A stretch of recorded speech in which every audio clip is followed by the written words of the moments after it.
proprement dit, qui a une porte d'entrée.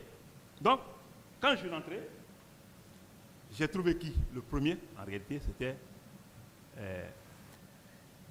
le frère Elhadji Seydou Dalein. Quand je l'ai trouvé, on s'est croisés. Il sortait juste de grand stade. On s'est croisés à la porte. J'ai bien dit que j'ai croisé d'autres, même devant là-bas, même au niveau de l'esplanade. J'ai croisé d'autres, mais moi je courais pour rentrer, pour sortir. Mais l'élément essentiel que je cherchais, c'est Elhadji, que je tombe là-dessus. Il m'a dit, jeune frère, voilà ce qui se passe. Il dit, mais je vous ai dit que cette armée-là, nous avons été victimes une première fois. On a mis ton domicile dans le sac, ça ne t'a pas dit quelque chose. Cette armée n'a pas sous contrôle. Donc, pratiquement, il faut qu'on quitte ici. Je l'ai pris comme ça. En réalité, on marchait. Il avait comment on appelle là? C'est-à-dire, à l'époque, là, au moment des faits, je n'ai pas senti le sang. Ça, je n'ai pas senti. C'est quand je suis venu avec lui, à quelques 20 mètres de la porte d'entrée de la pelouse, à quelques 20 mètres, j'ai vu Jean Madouré qui était en train de tabasser comme pas possible. J'ai dit au grand frère, tu m'entends? Lui-même m'a dit, voilà, je vous ai dit, attendez-moi. J'ai couru vers Jean Madouré. Mais à quelques mètres de Jean Madouré, il y a un monsieur qui m'a tendu, qui m'a braqué l'arme. Il m'a braqué l'arme. Il me dit, toi, il dit, mais vous ne savez pas que c'est un leader politique. Il dit, non, mais si c'est un leader, qu'est-ce que tu veux? Tu fais un pas, on tire sur toi. Ce monsieur qui m'a braqué l'arme, jusqu'à maintenant, je le recherche. Jusqu'à maintenant, monsieur le Président, je le recherche. Il m'a braqué l'arme. Ça ne m'a pas démotivé. J'ai foncé parce qu'en ce moment-là, il y avait quelques jeunes gendarmes qui étaient derrière moi, que je ne peux pas identifier parce qu'il faut imaginer, dans un moment de toye-boye comme ça, où la vie peut s'éteindre à tout moment, c'est-à-dire que tu ne peux rien remarquer. Mais l'objectif, c'est la mission. Donc, j'ai foncé sur Jean-Marie Duré, je l'ai pris. Si vous voyez ce premier jour, mon sac, ma tenue était complètement en sang, le côté là, c'est parce que Jean-Marie Duré était complètement en sang. Mais avant que je me retourne, j'ai trouvé encore Elhadji Seydou Dalein en accrochant avec les militaires. Et vous voyez. Et quand je l'ai trouvé à terre, je l'ai pris, ils m'ont donné des coups ici. Je l'ai dit dans ma déposition. Et jusqu'à présent, c'est pourquoi je dis souvent que je suis à la fois coupable et victime. Si je suis coupable. Parce que j'ai été amené 2 fois pour ça au Maroc. Et je pense que mes reins là ne fonctionnent pas bien. C'est-à-dire pas les reins comme vous le pensez. Je parle de la hanche. C'est pas autrefois, sinon je suis un militaire. Je peux faire 2 heures, 3 heures arrêté. Mais après 1 heure tout là, je vais ressentir quelque chose, il faut que je m'asseye. Donc, pour vous dire entre parenthèses, c'était pour juste une parenthèse. J'ai pris l'exemple chose qu'on appelle là, frère Dalein. On a continué. Et celui qui m'a donné le coup, franchement, celui qui m'a donné le coup de bâton, il ne portait pas de béret. Je ne peux pas dire si il était béret rouge, ou béret jaune, ou béret vert. Parce qu'il ne portait pas de béret. Donc, pratiquement, Monsieur le Président, je n'ai pas lâché non plus les 2 éléments. C'est chemin faisant que les Baouri Otola sont ajoutés, on a pris ensemble, nous sommes partis. Ma voiture était déjà venue dans la cour. J'ai dit, il faut faire monter ces gens-là, on va à l'hôpital. Alors, pendant ce temps, quelqu'un m'a dit, dans l'euphorie là, parce que moi-même j'étais dans la voiture, quelqu'un m'a dit, les Sidia sont là, il dit, prenez-les, enlevez-les ici. Sidia, quand il sera là un jour, je sais qu'ils seront là, ils viendront notifier cela, ou ils l'ont déjà notifié, parce que je pense que tout le monde a écouté ce que ces leaders ont dit le lendemain, et moi, j'ai cru avoir vraiment accompli ce devoir de soldat. C'est ainsi que j'ai continué vers l'hôpital. Et puisque, comme Baouri a dit que j'ai conduit le véhicule, parce qu'il n'y avait plus de place dans ma voiture. Et j'étais obligé de laisser ma place pour les autres et prendre le volant. Je suis un excellent chauffeur. Je suis venu à Mouraï Paré. C'est-à-dire, l'idée qui m'est venue directement à Mouraï Paré à l'époque, vous savez, c'était la clinique phare. Nous sommes venus à Mouraï Paré et instantanément, j'ai vu un groupe de bérets rouges. Mais la seule personne que j'ai remarquée, c'était Toumba. C'est bien dit, c'était Toumba. À Mouraï Paré. En réalité, il n'était pas le seul, c'est vrai. Mais j'ai remarqué au moins 2, 3, 4 pick-up, instantanément. Pendant qu'on descendait le frère Célou Dalin, où les premiers soins, les gens sont venus avec les brancards. Pendant qu'il était presque sur ce brancard, c'est en ce moment qu'on nous a entourés. Quand on nous a entourés, on a dit que si on continue, si le traitement, si on le fait introduire, ils vont faire péter la clinique. Franchement, je vous dis que je n'ai jamais peur de ma vie, ou dans ma vie. Mais ce jour, le cœur a vibré. Mon cœur a vibré. Je savais que si je tentais à insister, je pouvais en partir. Parce que l'antécédent qui est entre nous m'est venu dans la tête. En même temps, je me suis dit que, qu'est-ce qui se passe? Alors j'ai dit aux gens, remettez-les dans la voiture. Célou Dalin a été descendu. Il a été encore remis dans ma voiture. Et je suis monté sur le pont. Sur le pont, je pense que c'est là-bas où la piste a été brouillée. Moi, je suis parti d'abord en ville, j'ai tourné un côté de côté. Je me suis dit de quelque part, comme l'autre l'a dit, comme on appelle là, comme Baoui le dit deux fois, je faisais des stratagèmes dans ma tête pour dire où les envoyer, pour les mettre en sécurité. C'est ainsi que je suis venu, j'ai piqué sur le camp Sambouri, qui est vraiment un endroit bien sécurisé. C'est un grand camp. Je suis venu, on est rentré, les docteurs sont venus, les médecins et tout ce qui était en blouse là. Et j'ai dit aux gens, mettez-les urgemment en traitement, en soins préventifs, pour ne pas que quelque chose arrive à ces gens-là. Ils ont été tous installés. Et moi-même, je suis resté un peu longtemps. J'ai demandé aux gens, mais où sont les autres? Quelqu'un m'a dit non.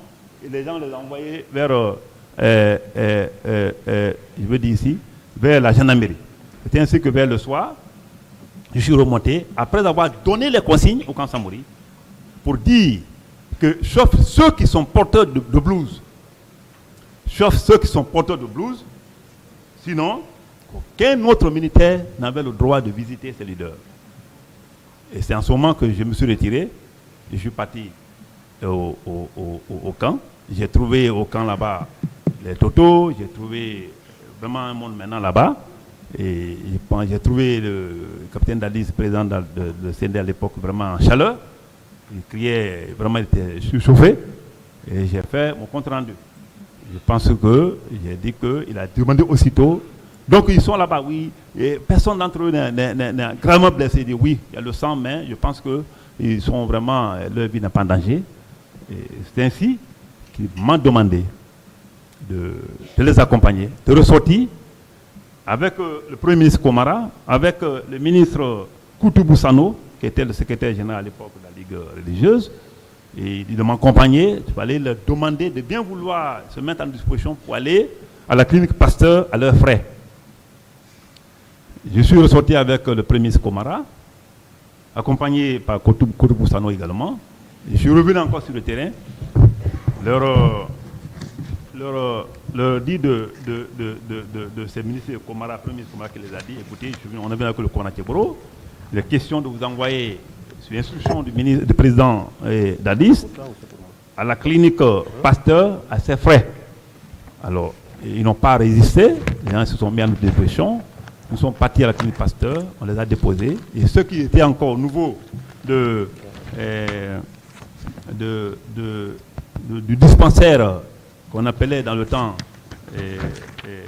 PM3 à la gendarmerie, nous sommes repartis vers eux avec le Premier ministre Komara et le secrétaire général Koutoubou Sano. On les a dit de se mettre en disposition. Et ils sont venus encore. Ils se sont mis à notre disposition. Ils sont venus. Ils ont été tous admis à la clinique Pasteur. J'y étais. Et c'est moi qui pilotais la mission en fait. Donc, pratiquement, j'ai mis une ceinture qu'on appelle le cordon sécuritaire autour de la clinique Pasteur jusqu'au matin. Jusqu'au matin, j'ai mis alors un cordon sécuritaire autour d'eux. Je pense que jusqu'au matin, il ne s'est rien passé. Il ne s'est vraiment rien passé et les gens ont reçu des soins, comme ils l'ont dit eux-mêmes, à travers les zones. Monsieur le Président,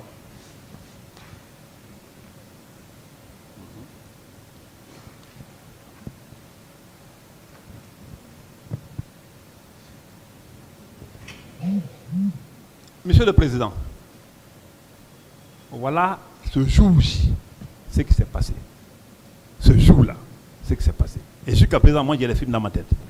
Et je n'ai eu peur que chaque fois quand je me couche là, ou à chaque fois, le 26 ou 27 septembre de chaque année, sur les 13 ans, et quand je fais le film dans ma tête, je me dis, c'est bien. C'est bien pour un pays d'accuser un innocent. Lorsque ma déposition a été demandée en 2012, lorsque le cours des juges d'instruction m'a reçu, la première des choses que j'ai posées à ces juges de cours d'instruction, je les ai demandé, est-ce que ceux que vous avez déjà entendus, qu'est-ce qu'ils ont dit de moi? Je pense que le pool m'a dit que les leaders ont bien parlé de toi.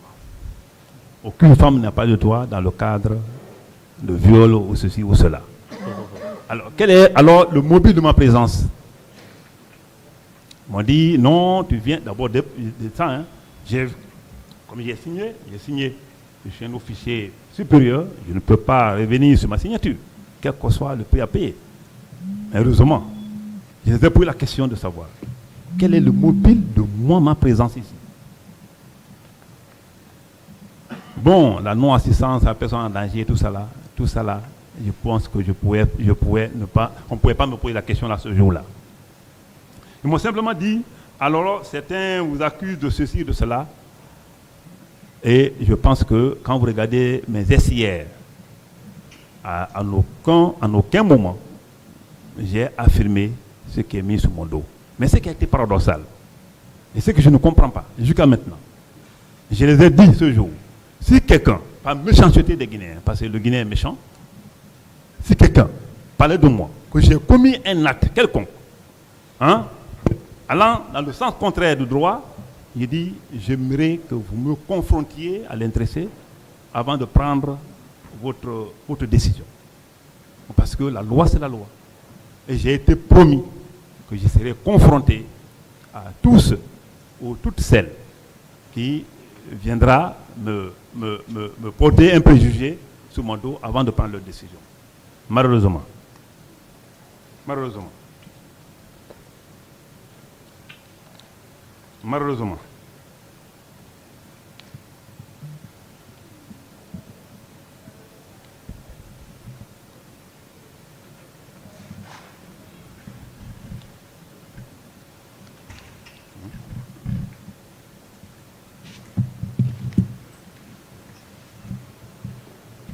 Malheureusement, Monsieur le Président, quand l'ordonnance de renvoi est apparue en 2017, lorsque j'ai vu à l'intérieur de cette ordonnance, par l'intermédiaire de mon avocat, que j'étais effectivement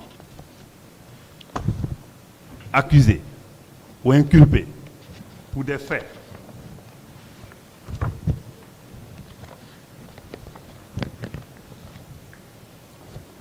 de meurtre, d'assassinat, complicité de meurtre et d'assassinat et assassinat, enlèvement, détention arbitraire, séquestration, torture, complicité de coups et blessures volontaires et violence volontaire.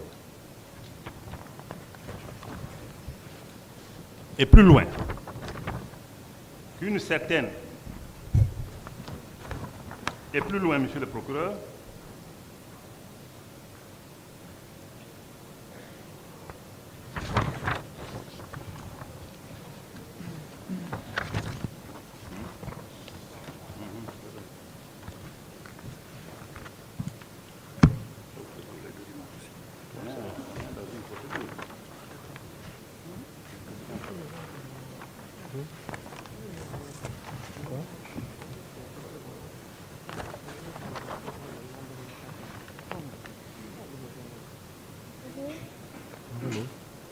Qu'est-ce qu'elle a dit? Oui, Monsieur le procureur, c'est important que vous attendiez, hein. C'est important ce qui se passe. Et plus loin, Monsieur le Président, je pense que c'est une question de vie ou de mort. Ce dossier qui nous amène ici, c'est un dossier important. Donc, quand je suis dans ma fouille, permettez-moi, je vous connais déjà, vous avez la patience du python, permettez-moi de fouiller bien pour que vous soyez vraiment bien édifiés, pour éviter les mêmes erreurs que le pôle de juge d'instruction a faites. Monsieur le procureur, j'ai été meurtri d'apprendre, dans la même ordonnance, que certains citoyens, par simple affirmation, comme une certaine Oumou Bari, un certain Mamadou Bailo So et Sieur Mamadou Bailo Diallo m'auraient accusé qu'à ma présence, que mes hommes auraient tiré sur 2 militants et qui ont perdu la vie à l'esplanade du stade et que moi-même, je me serais opposé à la récupération de leur corps. Cela m'a poussé à beaucoup réfléchir. Réfléchir sur où nous sommes. Réfléchir, est-ce que c'est possible qu'un Guinéen, malgré tout, peut penser que moi je peux commettre de tels actes? Et plus loin, ce qui est encore choquant et inhumain, une autre allégation, et ça me ronge jusqu'à présent, qu'un certain Mamadou Diallo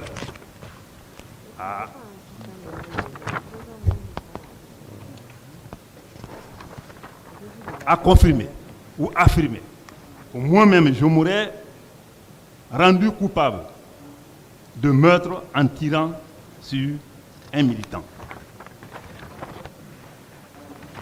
Devant lui, sans la moindre preuve, et les cours d'instruction ont validé cela. Ils l'ont mis dans l'ordonnance de renvoi, une manière d'impacter mon image, ma dignité, ma réputation, et mettre à l'eau tout ce que j'ai fait pour ce pays pendant les 14 ans.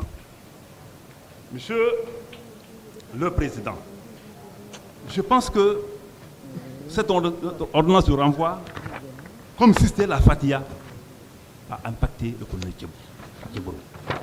Voilà les passages qui méritaient les confrontations. Devant le cours du juge d'instruction, si on voulait vraiment faire un travail sérieux dans le respect de l'éthique et de la déontologie du métier, afin d'éviter les erreurs judiciaires, surtout qu'on parle d'état de droit. Alors que je les avais dit, messieurs, faites tout pour que je sois confronté à ces gens-là. Quiconque, une femme, un homme ou tout ce qui veut, qui peut m'accuser, cherche en sorte que je sois confronté à eux avant de prendre, s'il faut dire, votre ordonnance et de l'envoi. Monsieur le Président, voilà les choses qui me poussent à ne pas regretter ce que j'ai fait. J'ai un ami qui m'a appelé, avant que je ne vienne ici, qui m'a toujours appelé d'ailleurs, et qui me pose la question, pourquoi tu es venu à ce stade? Je l'ai dit tantôt que je suis soldat. Si ça tire encore demain à Madina, j'y serai. Tant que je ne meurs pas, moi je serai toujours devant les faits du genre. Peu importe ce qu'on dira de moi, je pense que la justice est là pour clarifier tout ça. Parce que nous sommes dans un monde qui est organisé. Nous sommes dans un état de droit. Ça a été ainsi. Lorsqu'un jour, nous sommes en 2016-2017, lorsqu'un jour, c'était au temps de Saïdou Fofana, à la maison centrale ici, je sais que vous êtes tous au courant, quand un petit nourri s'est fait entendre ce jour là-bas. J'étais le premier là-bas. J'étais le premier. Aucun officier supérieur de ce pays ne te dira à l'époque qu'il est venu là-bas avant moi. J'ai été interpellé après que j'avais maîtrisé la situation avec le commandant qu'on appelle le commandant des garnisons de Conakry, le major Cissé. Après avoir maîtrisé la situation, après avoir identifié où le coupable, après avoir retiré l'arme, c'est en ce moment que tout le monde est arrivé. Et c'est en ce moment que le journaliste Hamzaba m'a posé la question. Il dit, mon frère, tu es un suicidaire. Je lui ai dit que je suis loin d'être un suicidaire, que je ne joue que le rôle de soldat que vous avez encore les problèmes du 28 septembre sur la tête. Cela n'a pas fini. Tu viens encore vers un tir que tu ne sais pas qui est en train de tirer et de tirer. Je l'ai dit, si ça tire encore maintenant, demain, j'y serai. Peu importe ce que les gens diront, mais je serai en phase avec ma conscience. Monsieur le Président, ce jour, encore, je pense que c'est un jour qu'il doit être dans la salle. Il ne doit pas partir. Il doit être dans la salle.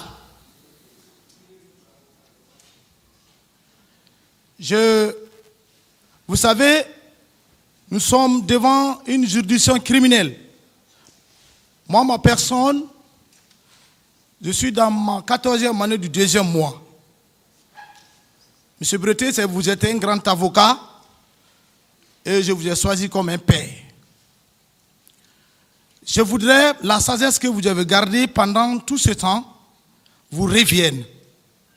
La présence de Maître Abou, que cela n'affecte nulle part de votre présence pour me défendre. Je vous prie, à l'amour de Dieu, de rester dans la salle. Bien, je dirais tout simplement... S'il vous plaît, arrêtez d'interrompre.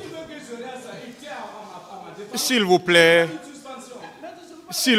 maître, on a déjà fini avec cette question. Je voudrais que vous gardiez la sérénité. Non. Vous êtes en train de perturber l'audience. S'il vous plaît. Allez-y, monsieur Marcel.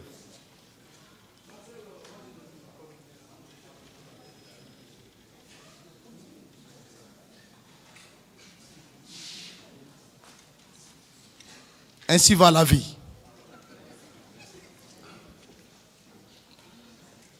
Quand tu es devant le feu, il faut continuer à te battre pour que la brouche soit débraillée. Je prends la parole ce matin avec tout mon être en remerciant le président du tribunal et assesseur. Remercier le procureur et ses substituts d'avoir accepté ma demande pour ma deuxième comparution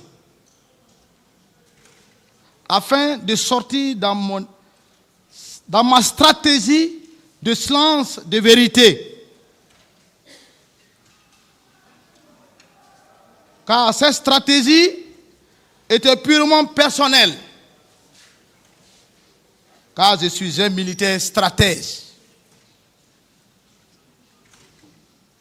Avant tout, je demande toutes mes excuses au tribunal criminel qui siège en ce temps. Cette excuse est élargie aux avocats de la partie civile et de la défense, tout particulièrement à mes avocats de n'avoir pas montré et dit ma stratégie pour la manifestation de la vérité. Cette stratégie est purement militaire, qui est la stratégie qui est le triangle, pointe en avant, base en arrière. Car c'est le terrain qui commande le combattant. Je demande excuse au peuple digne de Guinée de mon silence que d'autres ont profité pour me peindre en noir. Et pourtant, je suis blanc.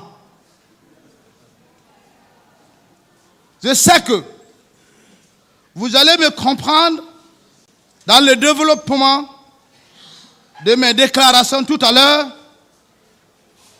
Je sais que aussi, vous avez déjà accepté mon excuse, car nous sommes tous Guinéens et Guinéennes. Mais il fallait cette stratégie de ma part qui m'a permis de vivre aujourd'hui. Et aussi à connaître le vrai visage de chacun pour que la vérité sonne sans hésitation pour le bien-être de l'histoire de notre beau pays, la Guinée. J'ai décidé de dire la vérité que la vérité.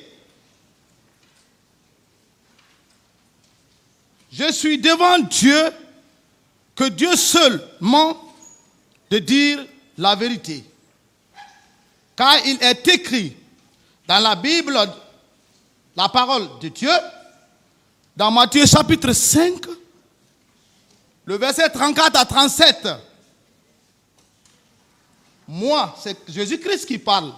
Moi, je vous l'ai dit, ne jurez point aucunement sur le ciel, parce que c'est le trône de Dieu.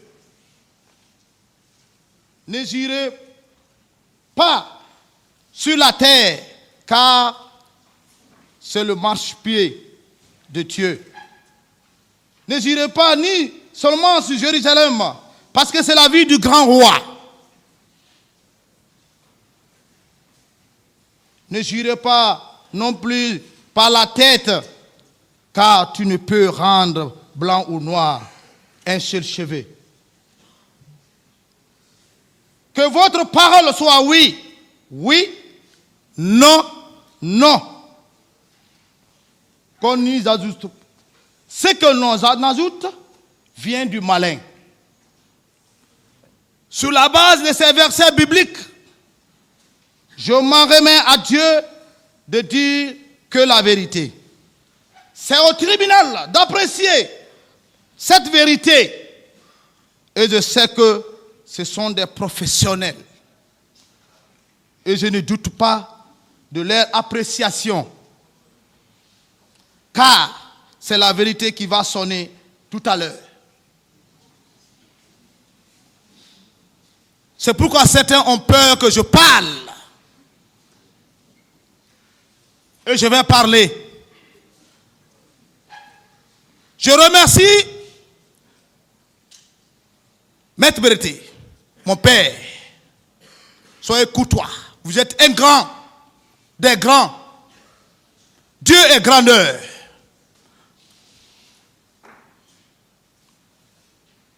Lorsque tu mets un enfant au monde, c'est Dieu lui seul qui sait l'heure à laquelle, ou le jour à laquelle il parlera.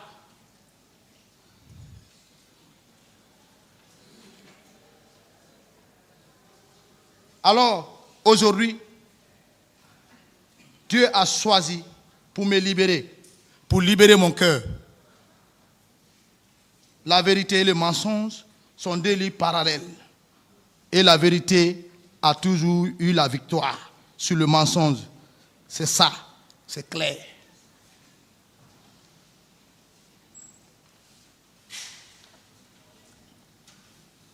Monsieur le Président du tribunal criminel, homme sage que vous êtes, j'ai fait quelques mois ici en vous regardant, vos manières de rejeter, vos manières de répondre, vos manières de mettre de l'ordre.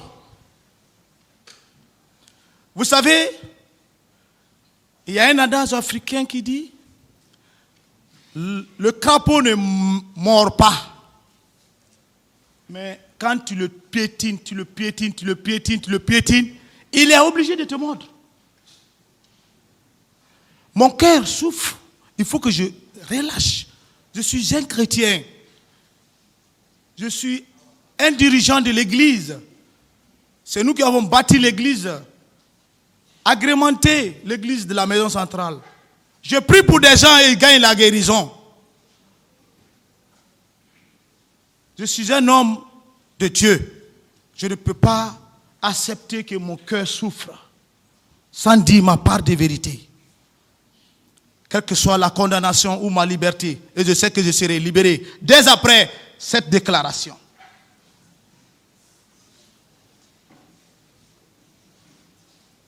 Monsieur le Président, assesseur procureur et substitut, je sais que le peuple de Guinée vous regarde et le monde vous regarde. Sans oublier le tout-puissant Dieu que d'autres appellent Allah, les musulmans, mes frères, vous regardent avec son caméra non visible. Je voudrais dire simplement que je ne vous dis que la vérité et la vérité. Dans cette vérité, je ne sais pas, je n'avais même pas prononcé à faire trembler le soubassement de certains qui d'ailleurs, qui ont porté plainte contre ma personne. Qui d'ailleurs encore, qui me semble ridicule. Porter plainte contre Marcel. Ridicule parce que où on parle de plus de 150 morts et tu parles de disparus et toi tu parles de tentatives de chantage. Quel chantage? Quelle honte de leur part. Ce que tu n'as pas donné pendant la lumière, c'est dans l'obscurité que tu peux la donner? Non.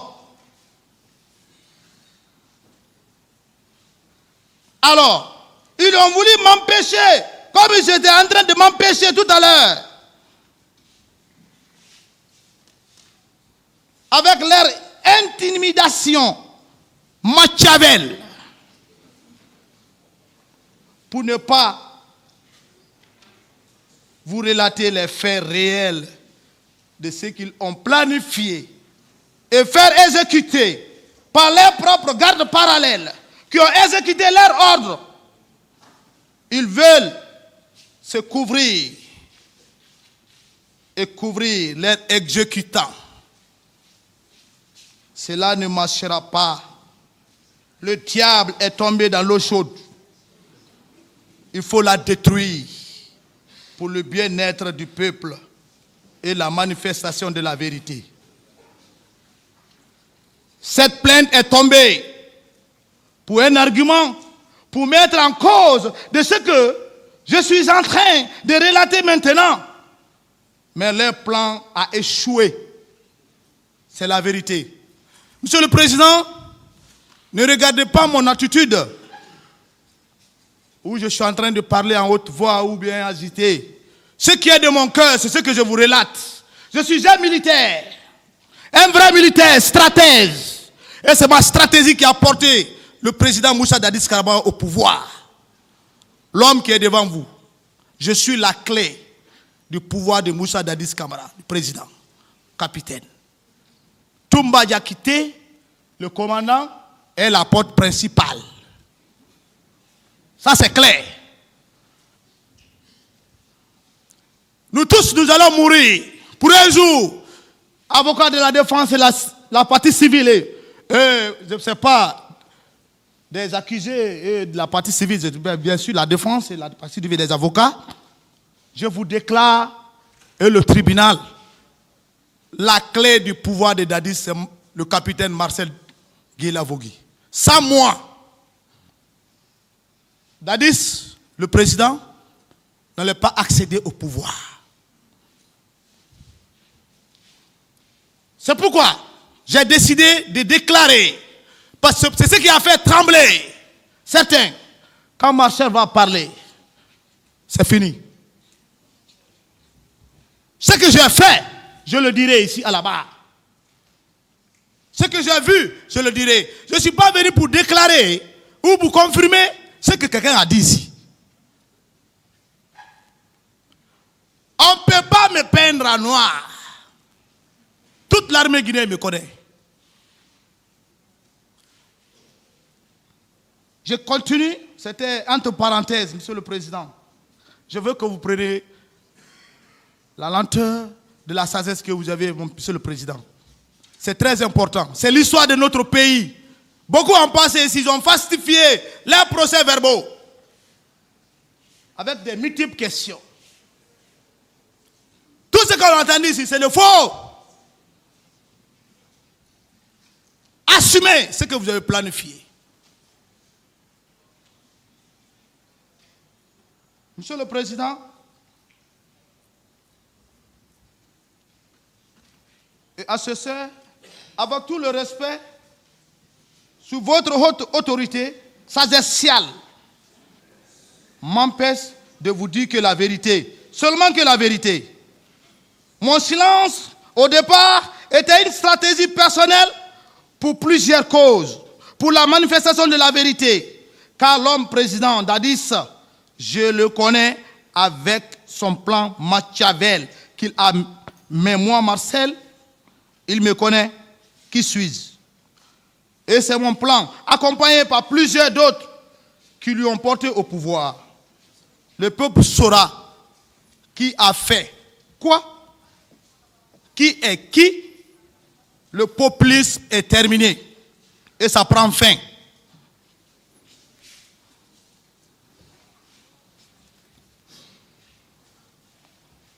Monsieur le Président, sous votre permission, parce que chacun de nous est croyant, chacun de nous est adapté à une religion.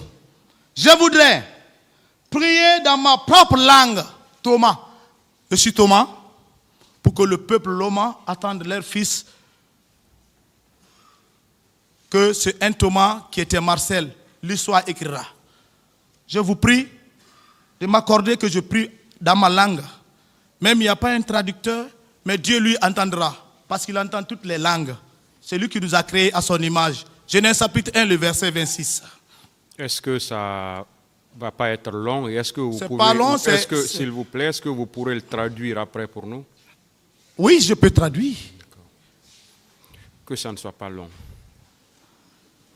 Gloire, Dieu.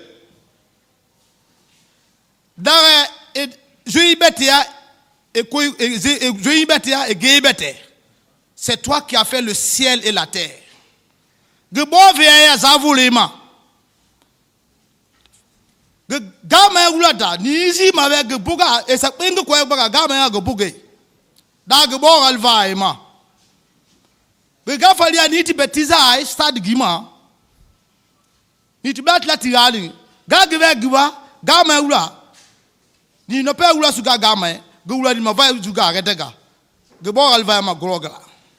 Je dis, je prie l'Éternel Dieu de m'aider à dire que la vérité est la vérité.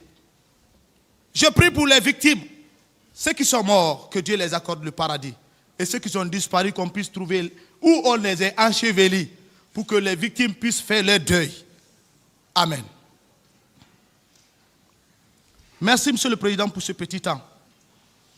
Je sais qu'aujourd'hui, selon l'Esprit Saint de Dieu, même ceux qui sont plus parmi nous, c'est-à-dire qui ont trouvé la mort à tort au stade 28 septembre 2009, et même ceux donc qu'on n'a pas encore retrouvé leur corps, se résultent de joie par la vérité qui va sonner comme cloche dans la bouche de l'homme de Dieu qui est ma personne, moi, Marcel Guilavogui. Ils sont tous au paradis. Je vous le déclare, c'est la vérité. Ce n'est pas moi qui parle, mais c'est Dieu qui vit en moi, qui me pousse à parler ainsi. Et qui me guide. Dieu est unique et miséricordieux Dieu. Et je lui demande qu'il me guide par son Esprit Saint à détruire toute stratégie montée, maléfique contre moi pour bloquer de ne pas dire la vérité. Le diable, le Satan du mensonge est détruit par le feu de l'Esprit Saint de Dieu au nom puissant de Jésus-Christ. Même le prophète, Père salut sur lui, le prophète Mohammed, Père salut sur lui, malgré que je suis chrétien, m'accompagne en ce temps même parce qu'il aime la vérité. Comme Christ. Dieu est unique. Celui qui a envoyé ces deux personnages. C'est la vérité.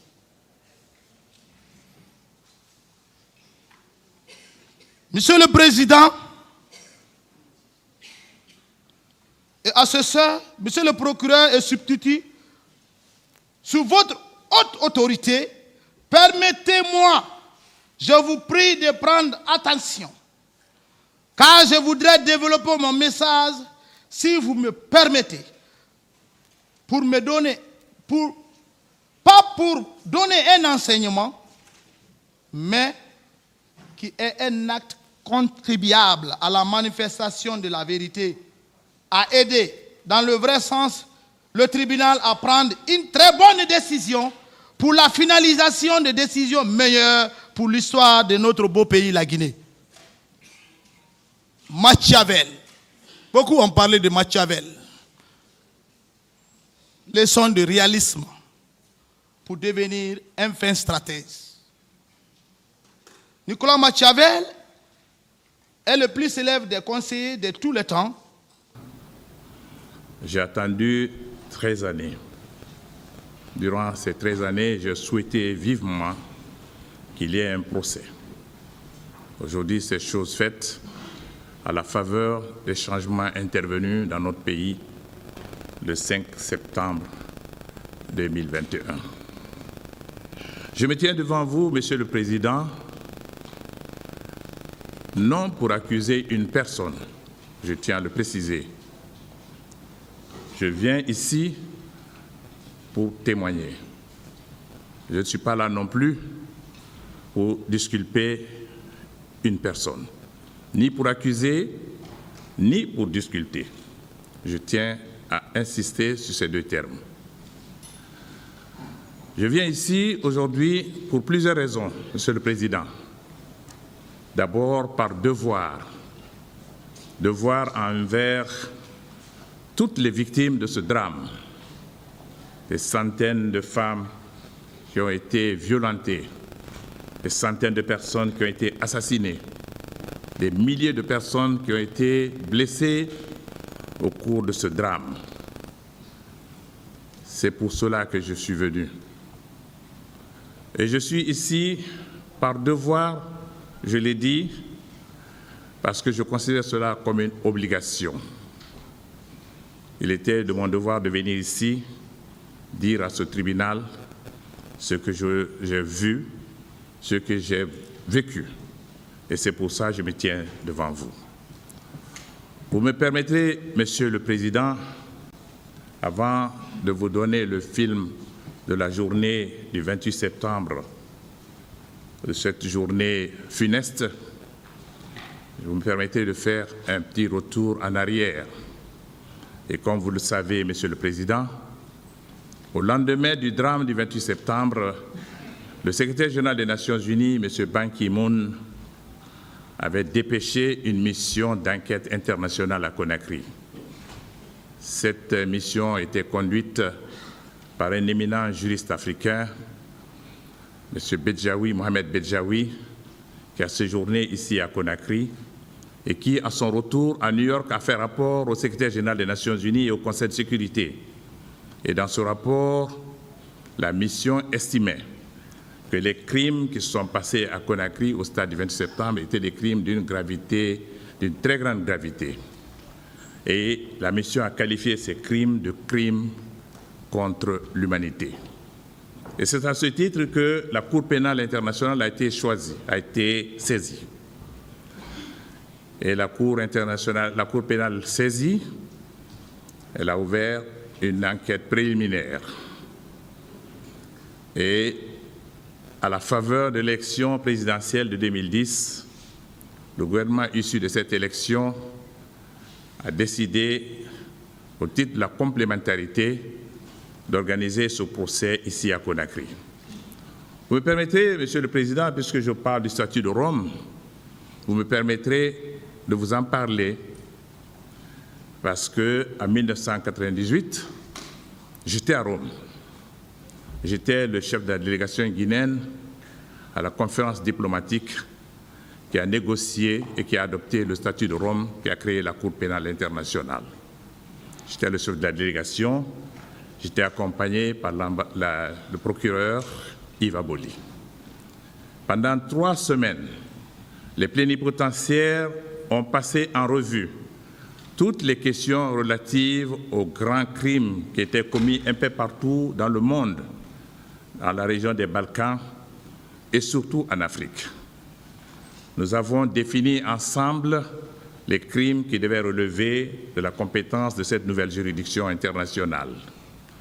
C'est ainsi que nous avons retenu les crimes contre l'humanité, les crimes de guerre, les crimes de génocide, et plus tard, par la conférence des États parties, on a ajouté les crimes d'agression, qui avaient donné d'ailleurs lieu à beaucoup de discussions pour leur définition. Mais finalement, les crimes d'agression ont été admis. Mais au cours de cette conférence diplomatique, il est évident qu'il y avait des questions importantes dont il fallait parler, notamment la responsabilité des chefs d'État et des chefs des armées, qui, par le passé, évoquaient leur immunité pour se mettre à l'abri lorsque ces crimes étaient commis. Les plénipotentiaires ont estimé que, vu la gravité de ces crimes, cette immunité ne pouvait en aucune manière être évoquée. Nous avons donc écarté l'immunité des chefs d'État et des chefs de guerre, les rendant responsables au titre de commandement chaque fois que ces crimes sont commis sous leur autorité. La Cour, ou du moins les plénipotentiaires, ont clairement indiqué ce que le statut de Rome retenait sur cette matière. Nous autres délégations africaines, parlant de la saisine de la Cour pénale internationale, nous n'avons pas voulu laisser cette saisine au procureur de la Cour qui pouvait faire la saisine ex officio, nous l'avons tous admis, ni au Conseil de sécurité qui est garant de la sécurité, la paix et la sécurité du monde. Nous avons estimé qu'il fallait donner une certaine protection pour nos États. C'est dans ce cadre que nous avons insisté pour que la notion de complémentarité soit incluse dans le statut de Rome. En d'autres termes, que chaque fois que ces crimes sont commis dans un pays, la responsabilité première revient à ce pays de décider d'organiser le procès sur son sol. Et cela nous mettait à l'abri de tous les abus. Et cette notion de complémentarité, pour nous, était la pierre angulaire qui nous a permis d'accepter le statut de Rome. Et c'est au nom de cette complémentarité que le gouvernement de 2010, après les élections, que le gouvernement guinéen a demandé l'organisation de ce procès en Guinée. Malheureusement, cela a pris 13 années, je dirais très longues années. Certainement qu'il n'y avait pas suffisamment de volonté politique, mais nous autres victimes, nous n'avons jamais cessé de le faire. J'ai dit tantôt que je le fais par devoir. Je le fais aussi en apparaissant devant vous par solidarité. Solidarité à l'égard de l'autorité de la commission qui s'occupait justement de la protection des victimes. Et je voudrais saluer ici la présence de Mme Asmaou Diallo et saluer sa persévérance et son courage dans une atmosphère de quasi-indifférence.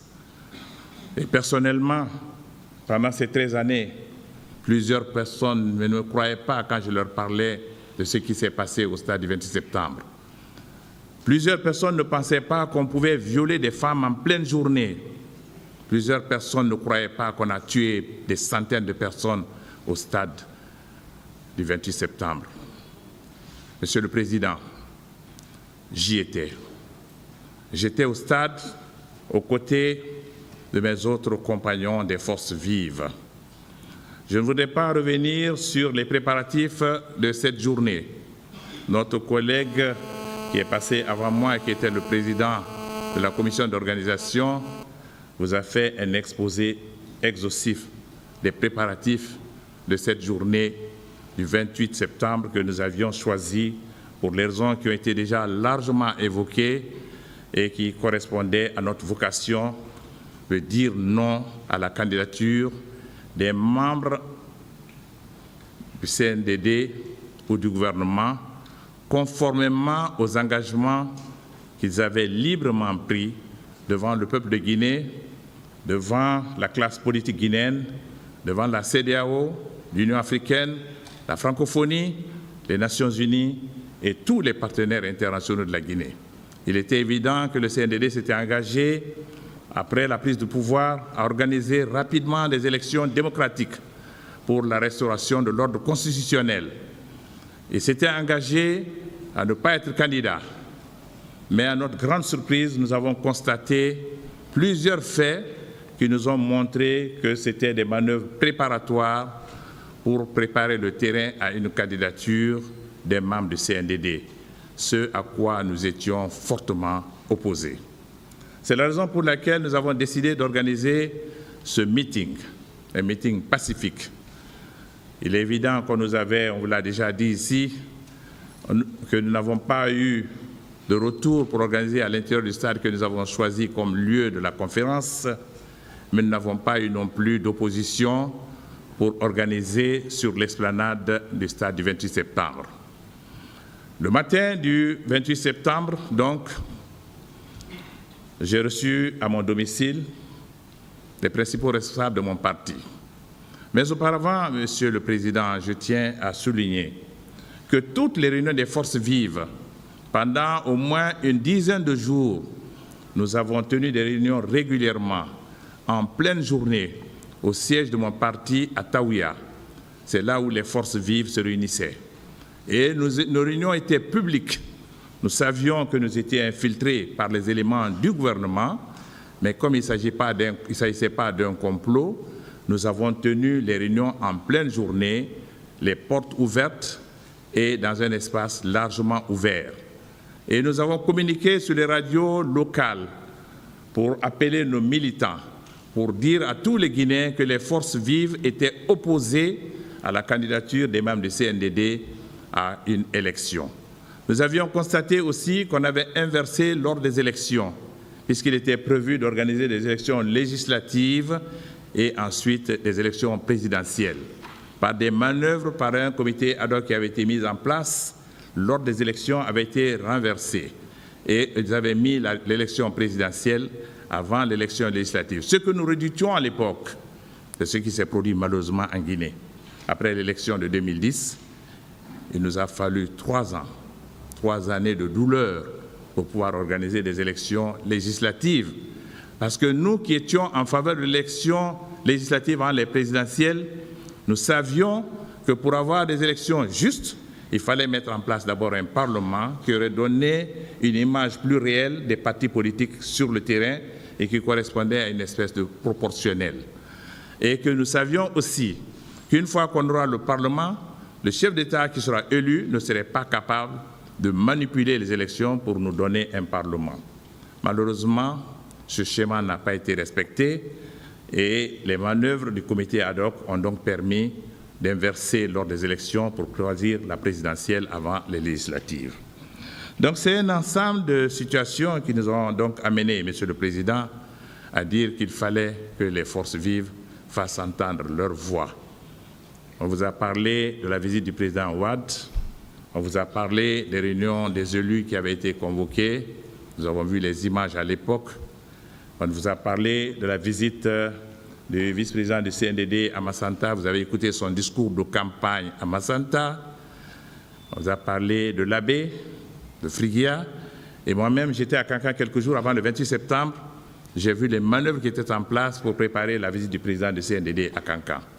Donc le dispositif était en place, c'était clair que le CNDD se préparait à participer aux élections, ce qui était contraire à tous les engagements qui avaient été pris.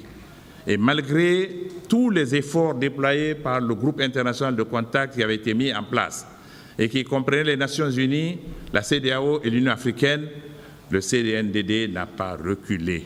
Et c'est la raison pour laquelle nous avons décidé de faire ce meeting, pas pour créer des troubles dans le pays.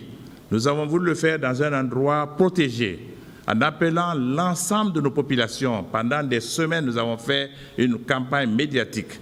Ce n'était pas caché, Monsieur le Président, parce que nous voulions montrer à la face du monde en réponse à ce que le président Wade a déclaré ici à Conakry, que la majorité de la population guinéenne était en faveur d'une élection démocratique en Guinée.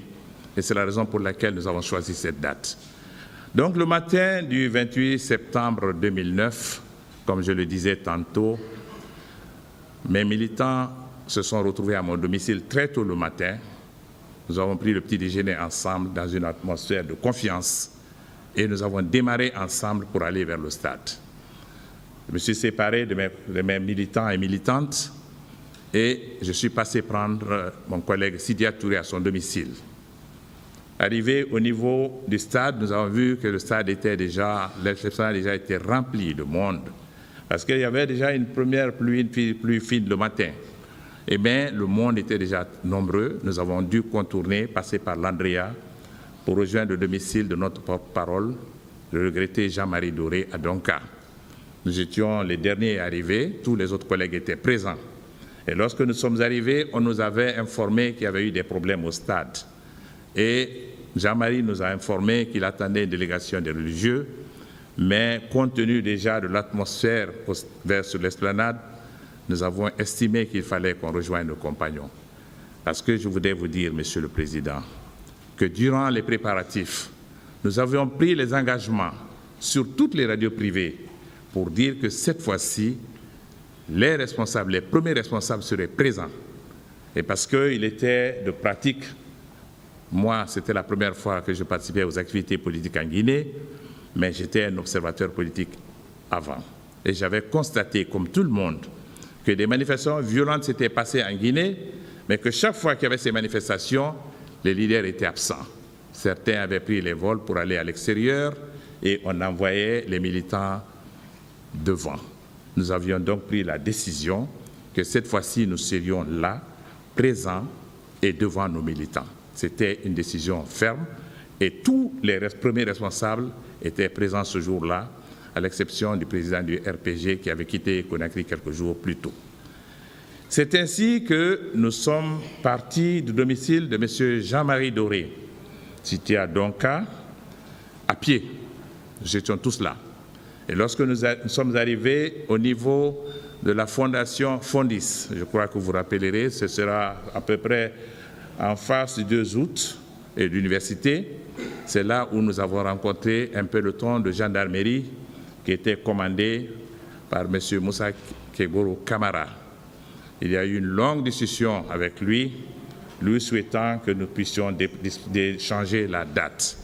Mais là où nous étions, nous ne pouvions plus changer de date, étant donné que des dizaines de milliers de militants étaient déjà réunis à quelques pas de nous. Il n'était plus question pour nous de retourner.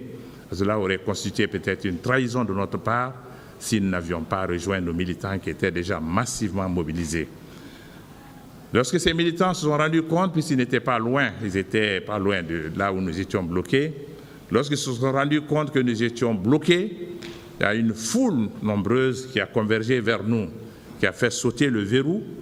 À partir de cet instant, Monsieur le Président, nous n'avons plus, nos pieds n'ont plus touché le sol. Nous avons été pris en triomphe par nos militants. C'était des dizaines de milliers de personnes portées en triomphe vers le stade. Nous ne savons pas comment les portes du stade avaient été ouvertes, mais ce qui est sûr, nous sommes rentrés à l'intérieur du stade, portés en triomphe par cette masse, jusqu'à l'intérieur du stade. Nous sommes montés, nous sommes installés à la tribune. Tous les leaders étaient présents. Et l'atmosphère était une atmosphère des grands jours. Nos militants avaient pris d'assaut et les tribunes et les gradins. Je me rappelle encore ces jeunes en train d'entonner l'hymne national et d'autres qui s'étaient alignés sur la pelouse pour prier, faire 2 rakats de prière, pour remercier Dieu de nous avoir donné l'occasion d'être là et remercier Dieu également qu'il puisse bénir notre pays pour l'avènement de la démocratie en Guinée. C'était un grand moment, Monsieur le Président.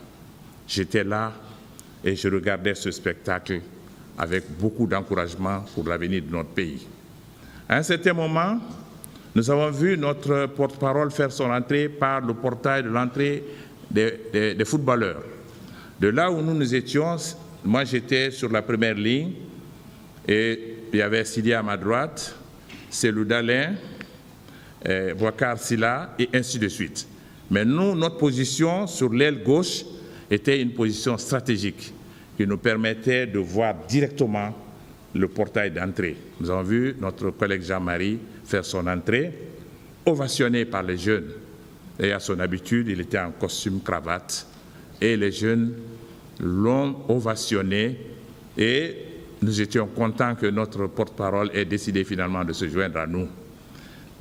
Aussitôt, nous avons entendu des crépitements d'armes à l'extérieur, suivis d'une grande nuée de gaz lacrymogène qui a envahi tout le stade.